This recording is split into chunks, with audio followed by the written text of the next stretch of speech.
अस्सलामुअलैकुम। Horror stories के एक न्यू एपिसोड के साथ मैं हूं Mazhar Malik. Thank you so much and love you so much आप सबके प्यार भरे फीडबैक का।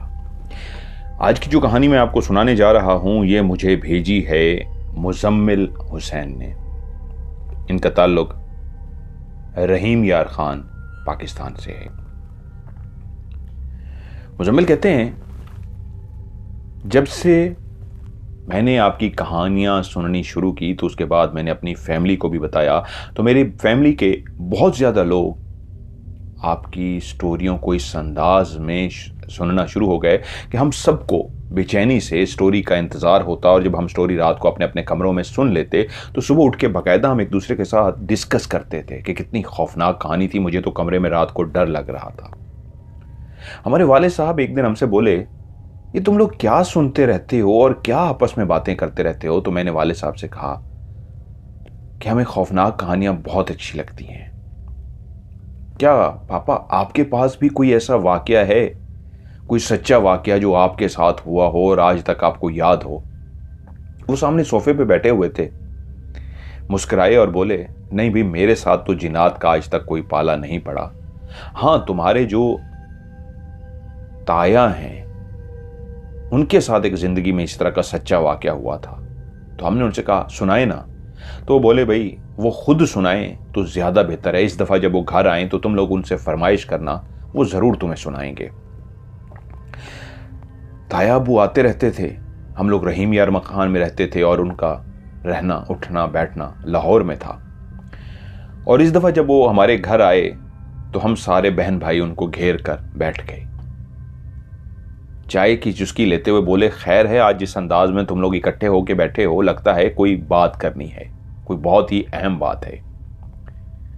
तो मुजम्मिल कहते हैं, मैंने कहा जी ताया, बहुत अहम बात है जो कब से हम इंतजार कर रहे थे कि आप घर आए तो हम आपसे कह सकें। बोले हाँ हाँ बताओ, मैं हाजिर हूं। हमारे ताया, जिनका मैं अधूरा नाम लिख रहा हूं, उनके नाम के अगला जो लफ्ज है वो कहते हैं वो आता है असद खान। उनसे पहले भी एक लफ्ज है। ये एक बहुत बड़ी सरकारी पोस्ट पे तैनात रहे हैं हमेशा।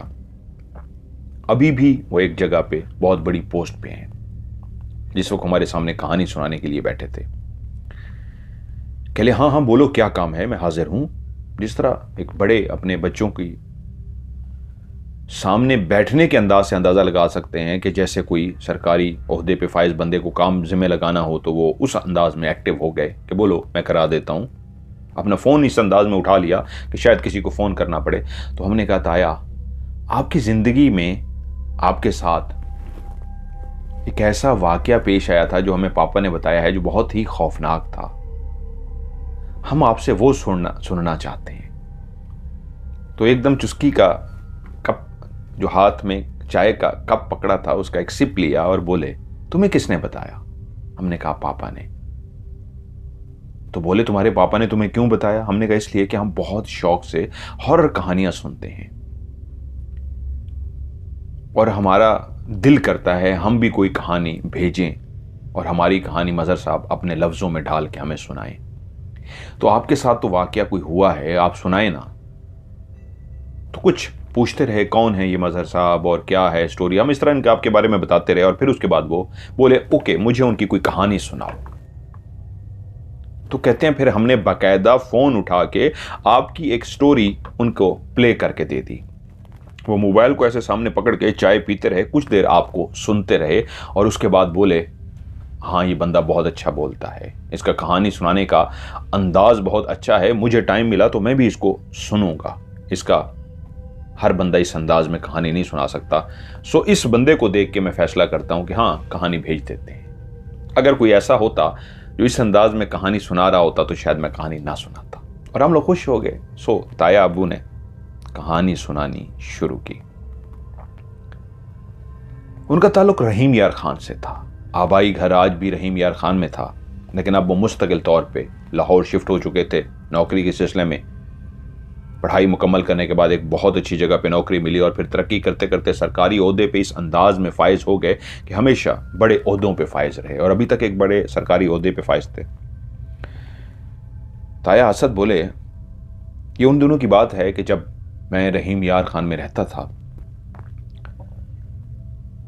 मेरी शदीद ख्वाहिश थी कि मैं अपनी तालीम जो यहाँ तक है मुकम्मल करने के बाद अगली तालीम के लिए लाहौर चला जाऊँ। और इस बात का मैं अपने वालिदैन से कह चुका था और मेरे वालिदैन खुशी खुशी राज़ी थे इस बात पे, क्योंकि खुदा का दिया घर में सब कुछ था, ज़मीनें थीं, नौकर चाकर। उस रहीम यार खान में जितने भी बड़े बड़े एक अमीरजादे थे उन्हीं में इनका भी शुमार होता था। लेकिन वो कहते हैं कि मेरी जो वालदा थी वो हमेशा से 5 वक्त की नमाज पढ़ती थीं और हमेशा से तहज्जुद गुजार थीं। हम छोटे थे और तब से जानते थे कि वालदा ने कभी भी अपनी नमाज मिस नहीं की थी। यूं जब वालदा ने हमारी तरबियत की तो उसमें नमाज इस अंदाज में शामिल कर दी कि छोटे होते हुए ना सिर्फ हम 5 वक्त की नमाज पढ़ते थे बल्कि सुबह उठ के तिलावत कुरान पाक भी करते थे। मेरे और भी बहन भाई थे, लेकिन शायद मैं उनमें से ऐसा था जो अपनी माँ के साथ बहुत ज़्यादा अटैच था और उस अटैचमेंट की वजह से मैं भी सुबह सुबह अपनी माँ के साथ उठ के बैठ जाता। नमाज पढ़ने के बाद वो कुरान उठा लेती और मैं भी उनके साथ बैठ के कुरान पढ़ना शुरू कर देता।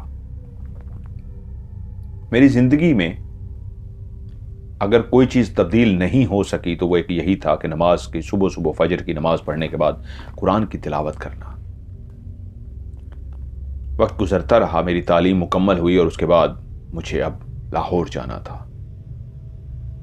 अब लाहौर में मेरी रिहाइश का भी बंदोबस्त करना था और वालिद साहब ने अपने असर रसूख को इस्तेमाल करते हुए अपने एक दोस्त उनको फ़ोन किया कि हमारे बेटे के लिए रिहाइश का एहतमाम किया जाए।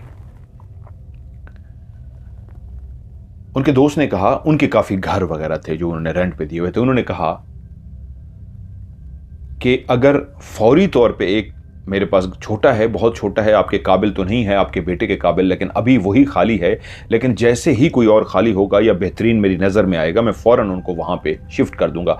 वालिद साहब नहीं चाहते थे वो किसी और को ज़िम्मे लगाएं, वो बड़े से बड़ा घर किराए पे ले सकते थे वहाँ पे, लेकिन वो चाहते थे अपने उन्हीं दोस्त के ही कस्टडी में मुझे दिया जाए ताकि वो मेरा ख्याल भी रखें, पूछगछ भी करते रहें। सो वो चाहते थे वही घर लेकर दें। तो उनके पास जो इस वक्त घर अवेलेबल था वो बहुत कोई छोटा सा घर बता रहे थे।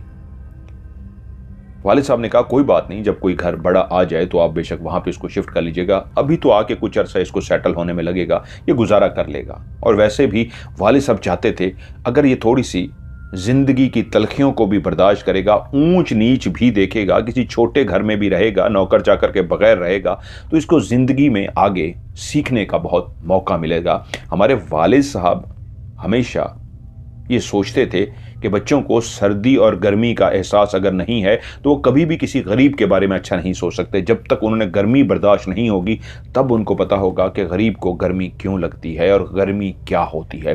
तो इसलिए वो अपने बच्चे की तरबियत के लिए उन्होंने कहा बहुत अच्छा है, आप बल्कि इसको कुछ अरसा उसी छोटे ही घर में रहने दीजिए। एहतमाम हो गया। उन दिनों में तांगे चलते थे, सवारी जो होती थी वो तांगा होता था, बसें बड़ी कम चलती होती थी। वो जो सफ़र आज बहुत जल्दी तय हो जाते हैं वो बड़े लंबे सफ़र होते थे। यूं मैं भी अपने 2 अटैची केस के साथ शहर की तरफ रवाना हुआ। मैं पढ़ने जा रहा था।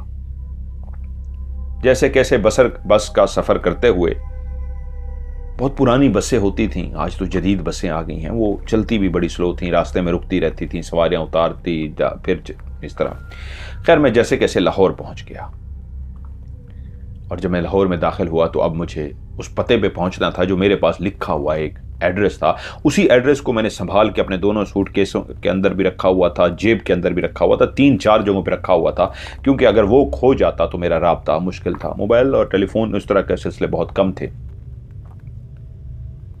मैं पहुंच गया, एक तांगे वाले से बात की और अपना सामान दोनों बैग तांगे पे रखे और मैं चलता हुआ उसी एड्रेस पे पहुंच गया।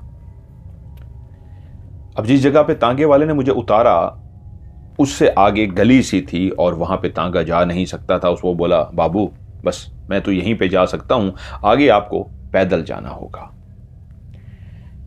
मैंने अपना सूटकेस दोनों उठाए, तांगे से नीचे उतरा, उनको पैसे दिए और जैसे ही गली में देखा, अब दोनों भारी भरकम बैग थे, वहां तक तो गांव के मुलाजमों ने रखवा दिए थे। अब दोनों को उठाना मेरे लिए बहुत मुश्किल था। खैर मैंने हिम्मत की, उन भारी भरकम दोनों सूटकेस जो मेरे थे उनको उठाया और चलना शुरू हो गया। मैं कुछ ही आगे चला तो मैं काफी थक गया। एक साहब जो एक उसी गली के अंदर छोटी सी दुकान चलाते थे, मुझे उन्होंने देखा तो बोले, बेटा इधर आओ। मैं उनके पास गया। मैंने कहा जी। कहते हैं नए आए हो? मैंने कहा जी। कहाँ जाना है? मैंने एक पता उनके सामने किया कि इस पते पे जाना है। वो पते को देखते रहे, बोले हाँ तुम ठीक जगह पे आए हो, यहीं ही आगे है, लेकिन तुम बेहतर होगा कि पहले जाओ, उनसे बात वगैरह कर लो, सामान रखना चाहो तो मेरे पास यहाँ रख सकते हो, फिर आकर बारी बारी ले जाना। बड़े नफीस किस्म के बुजुर्ग थे। छोटी सी एक दुकान थी उस गली के अंदर, बच्चों के लिए ज्यादा टॉफियां वगैरह रखी हुई थी, कुछ शॉप पर ऐसे लटक रहे थे। और मैंने कहा ठीक है जी। मैंने सामान उनके हवाले किया। अब मैं गलियों से चलता हुआ लोगों से रास्ता पूछता हुआ, ये एक अंदरून शहर की गलियां थीं जिससे मैं गुजरता हुआ एक जगह पर पहुंच गया। और वहीं पे जिस जगह का एड्रेस मेरे पास था, उस दरवाजे तक पहुंचने का बाद मैंने दरवाजे को खटखटाया और उसके बाद अंदर से एक नौजवान लड़का बाहर आया। कहता है जी। मैंने नाम लिया कि उनसे मिलना है। कहते जी वो मेरे वाले साहब हैं, खैरियत है, किस सिलसिले में मिलना है? मैंने उनको बताया कि मेरा नाम ये है और मैं फलां गांव से आया हूं और मुझे उनसे मिलना था। कहते हैं बिल्कुल आपके बारे में मुझे पता है, आपका सामान कहाँ है? मैंने कहा सामान वो मैं पीछे एक दुकान पे रख आया हूं, मेरे लिए दोनों उठाने मुश्किल थे। तो बोले आइए मेरे साथ, मैं आपका सामान उठा के आपके साथ रखवा के आता हूं। हम दोनों चलते हुए गए। उसने एक सूटकेस उठा लिया, एक मैंने उठा लिया, और हम चलते चलते काफ़ी गलियों से गुजरते गुजरते हम एक ऐसे घर के सामने पहुंच गए जिसके बाहर के दरवाजे को मुझे देख के लगा कि काफ़ी पुराना बना हुआ ये घर है। उसके साथ भी घर बने हुए थे, ये गली सी थी, लेकिन इस गली का मुझे लगता था सबसे पुराना बना हुआ घर ये था जिसको अभी तक तोड़ के नए बनाने की ज़रूरत है। उसका दरवाज़ा, उसकी दरो दीवार पुराने दौर की अक्कासी करते थे, लेकिन पुराने दौर में भी शायद अगर किसी ने बनाया था तो इतना गरीब भी नहीं था। उस वक्त का तो शायद अमीर शख्स था, लेकिन आज उसकी बनावट से लगता था बहुत पुराना हो गया है। वो आगे बढ़ा, उसको ताला लगा हुआ था। उसने ताला खोला और सामान उठा के मेरे साथ अंदर चल पड़ा। अब ये गली सी थी इस तरह की, जैसे ही उसने एक दरवाज़ा तो खोला, जैसे कॉरिडोर सा होता है, गली सी होती है, ऐसी गली सी ही थी। गली से अंदर चलते हुए जब हम सामने पहुंचे तो गली हल्की सी मुड़ी राइट साइड को या लेफ्ट साइड को, यानी सीधे जाके लेफ्ट को मुड़ी। और जैसे ही मुड़ी तो बिल्कुल मेरे सामने एक बड़ा सा सहन आ गया। राइट लेफ्ट साइड पे ही एक सीढ़ियां थीं जो ऊपर की तरफ जा रही थीं, और आमने सामने दो कमरे बने हुए थे। बीच में एक बड़ा सा सहन था, एक कमरा बिल्कुल सामने था, एक उसके बिल्कुल सामने था, और लेफ्ट साइड पे सीढ़ियां थीं जो ऊपर की तरफ जा रही थीं, और ऊपर भी एक कमरा बना हुआ था। उसने कहा ये दोनों कमरे खुले हुए हैं, आपके हवाले हैं। वाले साहब जो हैं वो कहीं गए हुए हैं, लेकिन मुझे बताकर गए थे कि आप आएंगे, आपके लिए बंदोबस्त करना है, आपका सामान रखवाना है। चाबी मुझे दे गए थे। कुछ अरसे तक वो कह रहे थे आपके लिए एक नए घर का भी एहतमाम हो जाएगा, अभी फ़िलहाल आपको यहीं पर रहना है, किसी चीज़ की कोई ज़रूरत है तो आप मुझे बता सकते हैं, मैं हाजिर हूँगा। मैंने कहा फ़िलहाल तो मुझे किसी चीज़ की ज़रूरत नहीं, बहुत बहुत शुक्रिया, आपने मेरा सामान यहाँ तक पहुँचाया। और उसके बाद वो लड़का शुक्रिया अदा करके चला गया। अब मैं ऐसे घर के अंदर खड़ा था जिसकी गली से दाखिल होके सीधा चलते हुए जब मैं बिल्कुल गली के एंड पे पहुंचा तो छोटी सी गली थी, आगे लेफ्ट को वो मुड़ रही थी, छोटी सी 1 से 2 कदम मुड़ती थी। 1 से 2 कदम मैं मुड़ा तो मेरे सामने एक बड़ा सा सहन था। उसी अंदाज में मैं अगर खड़ा हो जाऊं जिस तरीके मैं गली से दाखिल हुआ था, मुंह उसी तरफ रखूं तो बिल्कुल मेरे एक सामने काफी बड़ा सा कमरा था, और मेरे उल्टे हाथ पे एक सीढ़ियां थीं, और इन्हीं सीढ़ियों के जरिए आप ऊपर जाते तो ऊपर भी एक पुराना कमरा बना हुआ था। लकड़ी का उसके ऊपर काम हुआ था, और लकड़ी काफी पुरानी हो गई थी। बालकनी भी बनी हुई थी छोटी सी, जिस तरह मैंने कहा किसी ने उस दौर में जब बनाया था उस वक्त तो शायद वो बेहतर खाता पीता हो, लेकिन आज वो लकड़ी बोसीदा हो गई थी, वो इमारत बहुत पुरानी हो गई थी। तो अपने वक्त की एक अच्छी इमारत, दरमियानी इमारत, आज अजीब सा नक्शा पेश कर रही थी। मुड़ के देखा, पीछे भी एक कमरा था, दोनों के लकड़ी के दरवाजे थे जो बंद थे, और लेफ्ट साइड पे सीढ़ियां थीं, राइट साइड पे दो, एक वॉशरूम और एक वो बने हुए थे। उस वक्त अलग अलग बनाए जाते, नहाने के लिए अलग और टॉयलेट के लिए अलग बनाया जाता था। आजकल तो कंबाइन रेस्ट रूम जो बनाए जाते हैं, उस वक्त हमेशा ये अलग अलग बनाते थे। और उनके जो दरवाजे लगे हुए थे, वो जो दोनों साइड पे बने हुए थे, नहाने के लिए अलग से और बाथरूम के लिए, वो एक चादर जो होती है, जिस तरह पहले किसी दौर में वो कनस्तर के डब्बे आते थे, घी के बड़े बड़े डब्बे आते थे, कनस्तर आते थे, उनकी चादर की तरह की एक बड़ी सी चादरों के वो लकड़ी की फ्रेम था और उसके ऊपर बड़ी बड़ी उस तरह की चादरें थी। यानी आप अगर नहा रहे हो तो ऊपर से झांक भी सकते हैं, ऊपर वाला हिस्सा उसका खाली था। मैंने कहा पहले मैं दोनों कमरे देख लूं, कौन सा कमरा मेरे लिए बेहतर है तो मैं उसी में अपना सामान सेट करूं। अब मैं चलता हुआ जब बिल्कुल सामने वाले जो बड़ा सा कमरा था उसकी तरफ गया तो मैंने देखा उसके अंदर बाकायदा 2 चारपाइयां भी मौजूद हैं, कुछ सामान भी मौजूद है, जैसे कोई आके फौरी तौर पे रहना चाहे तो उसके गुजारे के लिए काफ़ी सामान मौजूद था। फिर इसी तरह चलता हुआ मैं जो उसके बिल्कुल सामने कमरा बना हुआ था उसकी तरफ गया, उस कमरे को खोल के देखा, उसको देख के अंदाज़ा हुआ काफ़ी खस्ता हाल था और उसमें कोई भी ज़रूरत की चीज़ भी नहीं थी, कोई चारपाई भी नहीं थी। लेकिन मुझे वो पहले वाला कमरा ज़्यादा इसलिए पसंद आया कि उसकी अलमारियाँ भी बनी हुई थी सामान रखने के लिए, कुछ सामान भी पड़ा हुआ था, और ये कमरा उससे भी थोड़ा सा पुराना था, शायद ज़्यादा अरसा बंद रहने की वजह से इसकी हालत और खस्ता हो गई थी। मकान बहुत पुराना था लेकिन कोई जाले वगैरह नहीं थे, ऐसे थे जैसे कोई आता जाता रहा हो, रहता रहा हो, इसलिए आमदोरफ्त होने की वजह से मकान में कोई जाले वगैरह नहीं थी। फिर भी हल्की हल्की मट्टी की तह जमी हुई थी क्योंकि काफी टाइम से शायद बंद था। खैर, मैंने अपने बैगों को वहां पे रखा, आदत ही नहीं थी सफाइयां करने की, मुलाजिम थे घर में और शायद पहली दफा था कि अब सब कुछ खुद से करना पड़ता। मैंने दोनों सूटकेस साइड पे रखे, पहले पूरे कमरे को साफ किया, मट्टी मट्टी हो गया और झाड़ पूंछ कर ली, इस काबिल बना लिया, पूरा कमरा तो साफ नहीं किया था, इस काबिल बना लिया कि मैं आराम से बैठ सकूं, सो सकूं। लेकिन अच्छी बात वहां पे जो मुझे नजर आई, वहां पे एक लकड़ी की इस अंदाज का मुसल्ला टाइप कह लीजिए, मसहरी होती थी उस दौर में जहां पे बुजुर्ग बैठ के नमाज भी पढ़ते थे, मुसहरी कहलाती है, वो लकड़ी का एक बना हुआ होता था, उसके ऊपर आप अपनी जाए नमाज बिछाएं और नमाज पढ़ सकते हैं। उस कमरे के अंदर मुझे मसहरी भी नजर आई और उसकी जो रुख था, इसका मतलब था कि इस घर के इस कमरे के अंदर खाना काबा का रुख इस तरफ है, सो मुझे इस तरफ नमाज करके पढ़नी है। जहां पे आपको इस तरह की मसहरी मिल जाए तो ये समझिए कि उसका रुख भी उसी साइड पे होता है। सो मैं खुश हो गया। मैंने अपना सामान खोला, थोड़ा बहुत सामान सेट करना शुरू कर दिया क्योंकि अब मैंने यहीं पे रहना था। काफी थक गया था, अब मुझे देखना था कहां से मैंने अपने खाने का बंदोबस्त करना है, क्योंकि मैं खाना पकाना तो नहीं जानता था।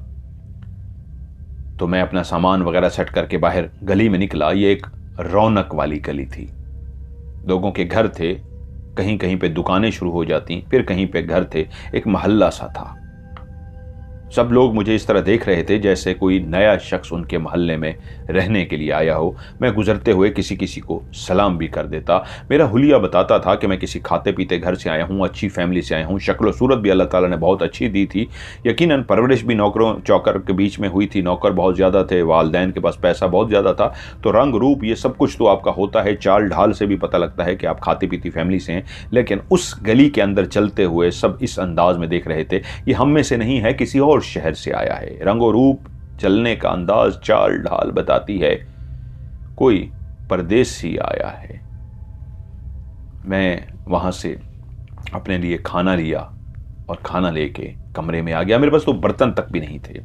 अब ये सारा एहतमाम मैंने करना था, तो मैंने फैसला किया कि कल का दिन अपने खाने पीने के बर्तन, ज़रूरियात ज़िंदगी की जितनी भी चीज़ें हैं जो इस घर में नहीं थी, वो उसकी एक लिस्ट बना ली कि ये एक कागज़ पे लिख लेता हूँ, कल जाके ये सारा सामान ख़रीदूँगा और उसके बाद जब कल सारा घर सेट कर लूँगा फिर परसों कॉलेज की तरफ जाऊँगा। अगले ही दिन मैंने ऐसा किया। मैं उठा और एक लिस्ट जो मैं बना चुका था, जो जो घर में ज़रूरत की चीज़ थी, वो सब मैंने कागज़ पे लिखी और मैं निकल पड़ा। वो सारी चीज़ें मैंने ख़रीदी और सारी चीज़ें ख़रीद के आके अपने घर को सेट करना शुरू कर दिया। कुछ चादरें भी बिछाने के लिए ले आया था, जो जो कुछ ज़रूरत था वो मैं सारा ले आया था। कुछ रह भी गया था, चलो आहिस्ता आहिस्ता वो होगा, लेकिन फ़ौरी चीज़ें जो चाहिए थी वो सारी मैं ले आया था। और मैं खुश था कि अब मेरा कम से कम कमरा जो है ये सेट हो चुका है, इस काबिल हो गया है कि मैं बैठ सकता हूँ, पढ़ सकता हूँ और ज़रूरियात की अभी की फ़ौरी चीज़ें मौजूद थीं। आज उस घर के अंदर मेरी दूसरी रात थी। मैं जब सामान वगैरह लेके आया और उसके बाद वापस गया, खाना वगैरह लेके आया, तो बर्तन मेरे पास थे। मैंने बैठ के खाना वगैरह खाया और बर्तन वगैरह धो के रख दिए। गली के अंदर गया, दरवाज़ा बंद कर दिया। रात हो चुकी थी। अब मैं सोने लगा था इस नीयत से कि कल अब मैंने कॉलेज जाना है।